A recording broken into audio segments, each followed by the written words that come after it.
আসসালামু আলাইকুম। আমরা এখন একটু জানবো ফ্রেমসেট সম্পর্কে। ফ্রেমসেটটা কি পারপাসে এইচটিএমএল পেজে ক্রিয়েট করা হয়, ফ্রেমসেটের মধ্যে আমরা কিভাবে ফ্রেম অ্যাড করতে পারি একটু জেনে নিব।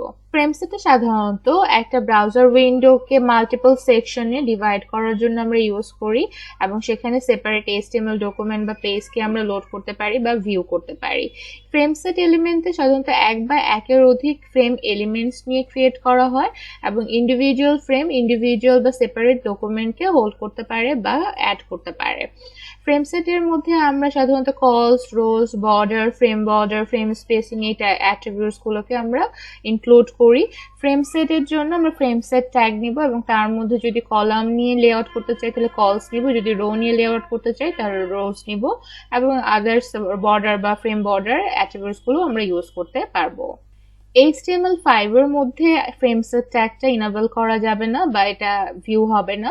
তো সেক্ষেত্রে আমরা যেটা করব, HTML5 এর মধ্যে iframe ট্যাগটা ইউজ করব। iframe ট্যাগের মধ্যে src এর মধ্যে আমরা বলে দিব কোন পেজটাকে আমরা লিংক করতে চাচ্ছি, সেটার লিংকটা আমরা দিয়ে দিব। সো iframeটা সাধারণত আমাদের অল্টারনেটিভ হিসাবে, ফ্রেমসেটের অল্টারনেটিভ হিসাবে ইউজ করা হয়।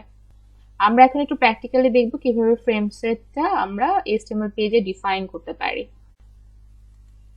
আমরা ফ্রেমসেট নেওয়ার জন্য HTML একটা ডকুমেন্টের হেড ট্যাগ ক্লোজিং এর পরে ফ্রেমসেট নামে যে ট্যাগটা আছে সেই ট্যাগটা ডিফাইন করে দিব এবং সেখানে আমরা যদি কলাম নিয়ে ফ্রেমসেট ক্রিয়েট করতে চাই তাহলে কলস নিব, যদি রো নিতে চাই তাহলে সেক্ষেত্রে আমরা রো নিব। যেমন এখানে আমি কলাম দিয়ে ডিফাইন করছি এবং দুটা কলাম আমি ডিফাইন করব, তার জন্য আমরা কতটুকু স্পেস দিব সেটা আমরা ডিফাইন করে দিচ্ছি। যেমন প্রথমটাকে 20% এবং পরেরটাকে আমরা 70% দিয়ে দিচ্ছি এবং ফ্রেমসেটের স্টার্টিং ট্যাগটা আমাদের ক্লোজ করতে হবে, যেহেতু এটা একটা পেয়ার ট্যাগ সো আমাদেরকে ফ্রেমসেটের ক্লোজিং ট্যাগটাও ডিফাইন করে দিতে হবে।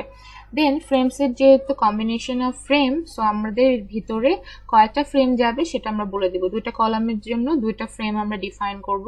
সো ফার্স্ট ফ্রেমটা আমরা ডিফাইন করে দিচ্ছি এবং সেখানে আমরা একটা HTML পেজ বা অন্য কোনো পেজকে লিংক করে দিব। সো আমরা এখানে একটা HTML পেজ, যেটা আগে আমরা ক্রিয়েট করে রেখে এসেছি নেভিগেশনের জন্য, nevi.html নামে একটা পেজ আমাদের আছে, তো সেটাকে আমরা এখানে লিংক করে দিচ্ছি এবং পরে আমরা আরেকটা ফ্রেম অ্যাড করছি সেকেন্ড কলামে যেটা শো করবে, সেখানে আমরা আরেকটা HTML পেজকে লিংক করে দিচ্ছি। গ্যালারি নামে আমাদের একটা পেজ ক্রিয়েট আছে, সো সেটাকে আমরা এখানে লিংক করে দিচ্ছি এবং এটা আমরা ক্লোজ করে দিচ্ছি। আমরা সিম্পল জাস্ট আমাদের একটা ফ্রেম সেটের মধ্যে মাল্টিপল ফ্রেম ইউজ করতে পারবো এবং সেটাকে মধ্যে আমরা মাল্টিপল HTML পেজ বা আদার্স পেজেস ইউজ করতে পারবো বা ডিফাইন করতে পারবো।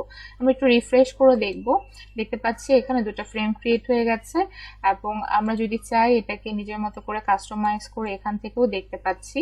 সো আমরা ফার্স্ট ফ্রেমটার মধ্যে দেখতে পাচ্ছি নেভিগেশন পেজটা শো করছে এবং সেকেন্ড পেজটার মধ্যে আমরা দেখতে পাচ্ছি গ্যালারি পেজটা আমাদেরকে এখানে শো করছে। আর যেটা মনে রাখার ব্যাপার হচ্ছে যে একটা ফ্রেম সেটের মধ্যে আমরা মাল্টিপল ফ্রেমের মধ্যে মাল্টিপল ওই পেজকে শো করতে পারবো বা ভিউ করতে পারবো। আমরা HTML5 ইউজ করি তাহলে অবশ্যই আমরা iframeটা ইউজ করব, যেহেতু সেখানে আমাদের ফ্রেমসেট ট্যাগটা ইনেবল হবে না।